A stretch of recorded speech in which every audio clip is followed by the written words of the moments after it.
Hi, it's Nikki. Today I want to talk about 5 red flags you should pay attention to when it comes to welcoming ideal clients.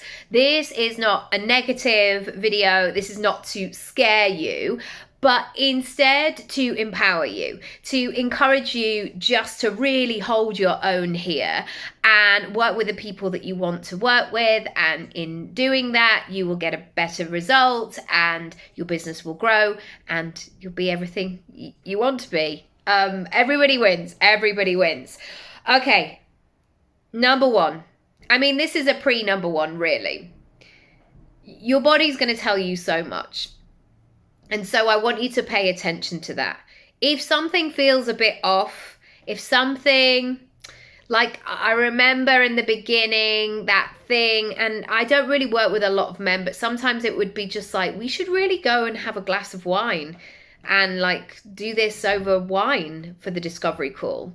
And I would always be like, no thanks. That feels like a boundary that I have in place. No, that's if you want to do it over Zoom, fine. But they never did. You know. Anyway, your body will tell you lots of things. Your instinct, pay attention to it all. It's trying to tell you something. Number one, sometimes you will find people that emphasize you doing all of the work. So you as the service provider, you as the business owner. And yes, of course, we have to take our own responsibility. There's no point selling something and be like, yeah, good luck. You have to do it all by yourself now. You have to deliver what you say you're going to deliver. But there has to be an exchange of energy here. And both people have to take responsibility in their part. So say you were a personal trainer and somebody signs up with you to do these things, but yet everything else that's going on behind the scenes, aside from the 3 times a week they see you, is not in alignment with that, then it's going to be difficult to see those results. Likewise, if you want to learn the piano and you have a 20-minute lesson every single week. If you don't practice throughout the week and you go back to the beginning every time you see your piano instructor, that it doesn't matter about how good the teacher is. You have to do the practice as well.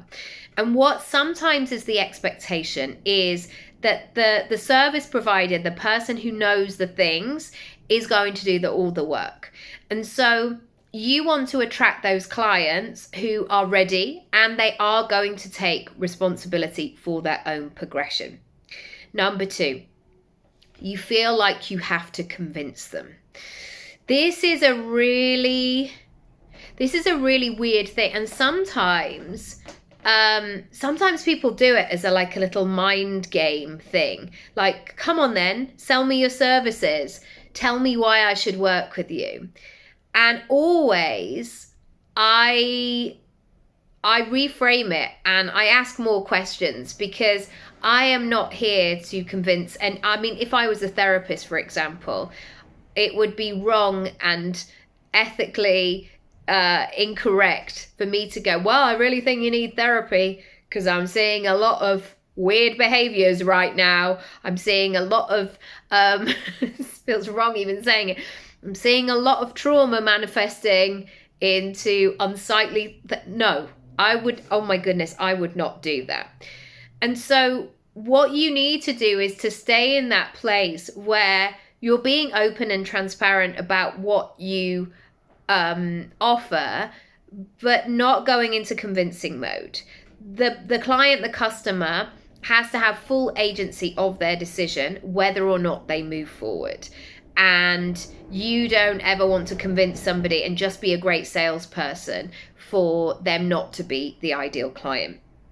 Number 3, they only want the good bits. You know, the bits where it's fun and it's easy, and as soon as something feels challenging or spiky or not quite as fun as they want it to be, they want to run a mile.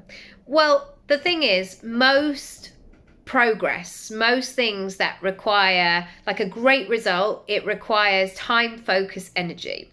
So that moment of running the London Marathon, I've watched the marathon most years on the telly, but actually I've seen it a lot over the years in real life. The thing with that is, yes, you get the glory when you get the medal and you run up the mile and you're like, oh, I finished, this is fantastic. But there's a lot of work behind the scenes up until that moment. And so if somebody's just focusing on I just need you to get me over the line though. I just need you to get me over the line. But the way that somebody gets over the line is by doing the work. And so you have to be there to hold that capacity. And I want you to here's an action that you can take right now is I want you to be mindful of making sure that you are selling the realistic truth of it, not really overly promising. I think it's much better to under promise and over deliver. Meet expectations where people are like, wow, I thought I would get this, but it's been such a bonus because I've got this, this, this, and this. So be mindful of that. Also, you might have met some people like this in relationships, like they're only around when the good stuff is happening. And most of life or lots of life is about all kinds of things as well. Number 4, they want to talk about the past all the time, the things that went wrong, the people that did them wrong, the things that didn't work out. They want to victim blame. They want to talk about all of these things in the past, in the past, in the past. That energy is so exhausting, and it gets to a stage where it has to go somewhere. It has to be boxed away, because if you are constantly tripping over it and going over it again and again and again, it's really difficult to move forward. And that's not to say that you ignore it completely. So, for example, this week in my house, I've had a big clear out. And some of the things that I have of my children's, for example, that are really sentimental to me, it's time for them to be boxed away now. And many of those things that I want to keep. However, I don't need to see them every single day. I don't need to move them to get to the thing that I need in my room. And yet I acknowledge they're there. I acknowledge that they're meaningful. I am acknowledging that they were transformational. But I do want to keep moving forward and be future focused. And that's what you want with your ideal clients. Yes, there might be some people, I guess therapists would be great for this because they can really go into the past and trauma and why things happened and help you unpick it. But most service-based things, they want you to keep moving forward.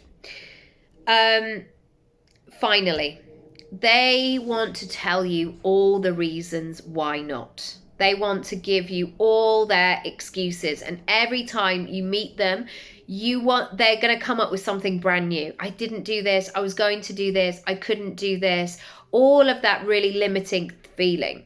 You want people who are solution orientated. I'm not pretending that when you sign up to work with a coach or you invest in yourself in some way, that every single day you're going to be like, this feels fantastic, I am ready, let's do this.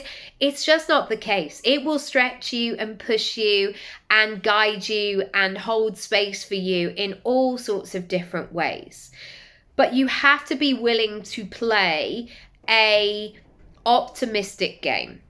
And so if I'm on a discovery call and people are telling me, on one hand, I want to do this, but then they've got 10 thoughts of why it will never happen for them, that is not my responsibility to go through all of those things. They need to go away and do those things and then come back and then go from there. I think we have to be really mindful as business owners, service providers who hold that space for people, making sure people are ready to enter the experience. And I'm not saying there's like a scale of like, now you are this sort of person, but you can just have that feeling. You can have that sense of somebody being in that position to be open and go, okay, let's just see. So in terms of next steps, there is a whole module all about ideal clients in your digital disco. Also, if you want some help and support around discovery calls or sales calls or welcoming more clients into your business, come and have a chat with me. We can do a one-off session together and go from there. Lots of love. Bye.